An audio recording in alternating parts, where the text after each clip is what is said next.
Hello guys. तो आज हम बात करने वाले हैं कोटा फैक्ट्री के सीज़न 1 के बारे में। तो जैसे कि आप सभी को पता है कि कोटा फैक्ट्री का सीज़न 2 24 सितंबर को रिलीज़ होने वाला है, यानी कि आज के दिन। तो दोस्तों जाहिर है कि आप में से कई लोगों को सीज़न 1 की पूरी स्टोरी याद नहीं होगी, या जिनको याद है उनको पूरी की पूरी स्टोरी याद नहीं होगी। तो आज की वीडियो में मैं लेकर आया हूँ सीज़न 1 का क्विक रिकैप, यानी कि आज की वीडियो में मैं बस चंद मिनटों में आपको सीज़न 1 की पूरी स्टोरी बता दूंगा, वो भी शॉर्ट फॉर्म में। यानी कि सभी के सभी मेन इवेंट्स मैं आपको बता दूंगा, ब्रीफली ज़्यादा नहीं बताऊंगा, बस इतना बताऊंगा कि आपको पूरी की पूरी स्टोरी फिर से याद आ जाएगी। या अगर आपने अभी तक सीज़न 1 नहीं देखा है तो आपको समझ में आ जाएगा कि सीज़न 1 में क्या हुआ होगा। पर वीडियो शुरू करने से पहले दोस्तों आपसे रिक्वेस्ट है कि वीडियो बनाने में दोस्तों बहुत ज़्यादा मेहनत लगी है। पहले मैंने स्टोरी ढूंढी उसके बाद स्क्रिप्टिंग करी, उसके बाद रिकॉर्डिंग है, फिर एडिटिंग है। मतलब कुल मिला के 4-5 घंटे की मेरी मेहनत है। लेकिन अगर आपका सपोर्ट मुझे नहीं मिलेगा, अगर व्यूज़ नहीं आएंगे तो दोस्तों मैं डीमोटिवेट हो जाऊँगा। तो प्लीज़ दोस्तों, अगर वीडियो अच्छी लगे तो वीडियो को लाइक ज़रूर करना और वीडियो को शेयर ज़रूर कर देना अपने दोस्तों में। और अगर नए हो चैनल पर तो चैनल को सब्सक्राइब ज़रूर करना। फिलहाल दोस्तों वीडियो शुरू करते हैं, वापस आ जाते हैं टॉपिक पर। तो शुरू करते हैं सीज़न 1 का क्विक रिकैप। सबसे पहले आपको बता दूं कि कोटा फैक्ट्री का सीज़न 1 2019 में रिलीज़ हुआ था और इसकी IMDb रेटिंग 9.2 है, जो कि बहुत ही ज़्यादा बेहतरीन है। और इस सीज़न में 5 एपिसोड्स थे जिनके बारे में आज हम बात करेंगे। तो बात करते हैं सबसे पहले एपिसोड की। तो पहले एपिसोड में एक स्टूडेंट है वैभव, जो कि एकेडमिक ईयर के बीच में कोटा आता है और प्रोडिजी कोचिंग क्लासेस को ज्वाइन करता है। अब यहाँ पर उसे लास्ट बैच मिलता है, क्योंकि वो दोस्तों एकेडमिक ईयर के बिल्कुल बीच में आया है, तो उसे बिल्कुल ही लास्ट बैच मिलता है, जो कि 8-10 है, जो कि सबसे घटिया बैच माना जाता है। अब यहाँ पर वैभव का जो रूममेट है, जो कि प्रोडिजी कोचिंग क्लासेस में ही पढ़ता है, जिसका नाम मीना है, वो वैभव को एडवाइस देता है कि आप अपना कोचिंग सेंटर का सेक्शन बदलवा लीजिए। तो वैभव जाता है दीपक के पास, जो कि इस सेंटर के यानी कि इस कोचिंग सेंटर के हेड मैनेजर हैं। लेकिन यहाँ पर दीपक उसे सेक्शन बदलने के लिए मना कर देता है, जिससे कि वैभव थोड़ा सा निराश हो जाते हैं। अब यहाँ पर वैभव की मुलाकात होती है जीतू भैया से, जो कि फिजिक्स के लेक्चरर हैं और बच्चे उन्हें बहुत ज़्यादा पसंद करते हैं। अब वैभव जीतू भैया को अपनी पूरी बात बताता है, जहाँ पर जीतू भैया उसे एक क्वेश्चन पेपर देते हैं जिसमें कि 50 सवाल होते हैं। और वैभव को कहते हैं कि तुम्हें कल सुबह तक ये क्वेश्चन पेपर मुझे सॉल्व कर देना है और 50 के 50 क्वेश्चन सॉल्व करने होंगे। अगर तुमने ये क्वेश्चन पेपर सॉल्व कर दिया तो तुम्हारा सेक्शन बदल दिया जाएगा। अब वैभव यहाँ पर अपने दोनों ही रूममेट्स यानी कि मीना और उदय के साथ इधर उधर से जुगाड़ करता है कि किसी तरीके से क्वेश्चन पेपर सॉल्व हो जाए चीटिंग करके। और वो ऐसे करके 42 क्वेश्चन को चीटिंग कर लेता है, यानी कि कॉपी करके लिख देता है। अब अगले दिन जब वो जीतू भैया को उस क्वेश्चन पेपर के सॉल्व आंसर दिखाता है, तो जीतू भैया फट से पकड़ लेते हैं कि उसने ये क्वेश्चन पेपर चीटिंग करके किया है। लेकिन फिर भी जीतू भैया उसका सेक्शन बदलवा देते हैं और उसको अप्रिशिएट करते हैं, क्योंकि उसने पूरी रात मेहनत की थी। और चलिए भले ही चीटिंग की थी, लेकिन 42 क्वेश्चन फिर भी उसने कंप्लीट कर दिए, जो कि एक अप्रिशिएबल टास्क था। अब सेकंड एपिसोड में वैभव को कोटा के रंग ढंग में ढलने में बहुत ज़्यादा तकलीफ होती है। ना तो वहाँ खा पाता है, ना तो सो पाता है, ना पानी पी पाता है, क्योंकि पानी सोल्टी लगता है। और उसे घंटों पढ़ने की भी आदत नहीं होती थी, तो इसलिए वहाँ पर वो पढ़ भी नहीं पा रहा था। हालांकि यहाँ पर उसके दोनों दोस्तों मीना और उदय ने उसकी मदद करने की खूब कोशिश की, लेकिन फिर भी कोई रिजल्ट नहीं आया, सब कुछ वेस्ट किया। अब इसके बाद वो जाते हैं जीतू भैया के पास और पूरा माजरा बताते हैं। इस पर जीतू भैया बताते हैं कि ये कोई नई बात नहीं है, हर साल ऐसे स्टूडेंट्स आते हैं जिन्हें लगता है कि वो यूनिक है, लेकिन ये चीज़ें सबके साथ होती है। अब यहाँ पर जीतू भैया वैभव को 21 दिन वाला फॉर्मूला बताते हैं, यानी कि 21 दिन में कोई आदत छोड़ी जा सकती है और लगाई जा सकती है, जिस पर वैभव अब 21 दिन वाले फॉर्मूले पर काम करना शुरू कर देता है और उसे धीरे धीरे वहाँ की आदत पड़ जाती है।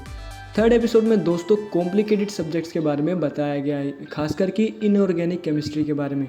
वैभव और उसके दोस्त इनऑर्गेनिक केमिस्ट्री के एक्सेप्शन वाले कॉन्सेप्ट को बिल्कुल भी नहीं समझ पाते हैं, और जबकि वो 3 टीचर्स चेंज कर चुका है वैभव, फिर भी वो सब्जेक्ट उसकी समझ में नहीं आता है। और अब उसका गुस्सा इतना ज़्यादा बढ़ जाता है कि एक दिन वो कैंटीन में बैठे हुए काफ़ी लंबा चौड़ा लेक्चर दे देता है, जिस पर काफ़ी सारे स्टूडेंट उससे एग्री कर जाते हैं। अब इस बात को देखकर मीना उसे जीतू भैया के पास ले जाता है और फिर से सारा माजरा बताते हैं, जिस पर जीतू भैया उन्हें बताते हैं कि अगर आपसे इस सब्जेक्ट में फोकस नहीं किया जा रहा है, अगर ये सब्जेक्ट आपसे क्लियर नहीं हो रहा है, तो आप इसको छोड़ सकते हो। मतलब इस पर ज़्यादा ध्यान ना देकर आप बाकी सारे सब्जेक्ट पर और ज़्यादा फोकस कर सकते हो। जिस बात को सुनकर वो दोनों ही काफ़ी ज़्यादा खुश होते हैं और इस सब्जेक्ट को छोड़कर बाकी सब्जेक्ट्स पर ध्यान देना शुरू कर देते हैं। तो ये था एपिसोड 3। अब बात कर लेते हैं एपिसोड 4 की। अब एपिसोड 4 में प्रोडिजी अपने स्टूडेंट्स को कुछ दिनों की छुट्टी देता है, ताकि वो स्कूल में अपने प्रैक्टिकल्स और पेपर्स दे सकें। अब उदय वैभव को कहता है कि इन छुट्टियों में उसे यानी कि वैभव को उदय और उसकी गर्लफ्रेंड शिवांगी और शिवांगी की फ्रेंड वर्तिका के साथ मिलकर मौज मस्ती करनी चाहिए। लेकिन वैभव मना कर देता है और उनके साथ ज्वाइन होने से मना कर देता है। इस बीच मीना, जो कि एक पढ़ंतु लड़की, मीनल के प्यार में पागल हो जाता है। One sided love. वैसे तो मीना का प्लान था कि वैभव के साथ मिलके वो दोनों पढ़ाई करेंगे, लेकिन अब जब वो मीनल के प्यार में पड़ चुका है तो उसने वैभव का साथ छोड़ दिया था।